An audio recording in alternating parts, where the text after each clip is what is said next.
Hello, Renfrow's folks. It's getting close to Christmas, and you wonder if we're sort of like Santa's workshop. Well, I want to bring you into Renfrow's workshop because it occurred to me that a lot of people, when they come in here, they say, oh, this was like my grandfather's workshop. So we have a mismatch of all different kinds of things, but it all goes back to the time when people went to hardware stores and bought things in a paper sack, paper poke. They had to come up with a way to store it because packaging, like this boring Chinese packaging, wasn't around.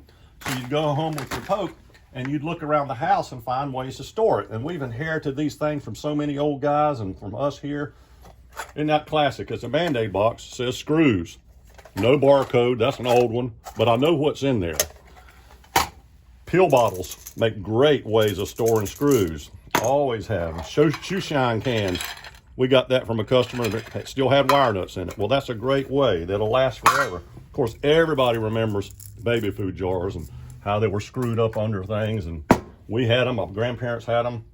Cake pans are great for cleaning a carburetor or something like that. You can take it from your mother. Or ice cube trays without the levers are still great. This is a water stone. It's a sharpening stone that has to be soaked in water. Tube Rose Snuff. You remember Arthur Smith used to talk about Tube Rose Snuff on the Cracker Jacks. Well, the snuff cans make great ways to store tacks. And we can remember where this stuff is just by looking at it. Little jelly jars, that's nails. You can see them on the shelf. I always like the Prince Albert in a can.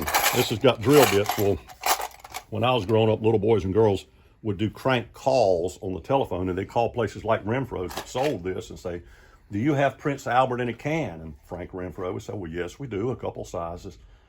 And they say, you better get him out before he suffocates.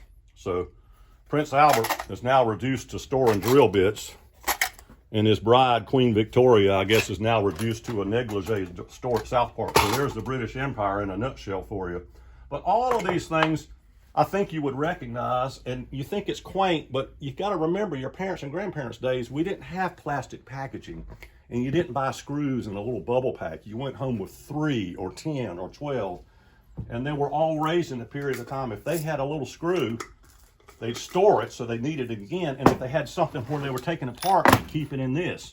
So this parts bin was from some granddaddy that gave it to us.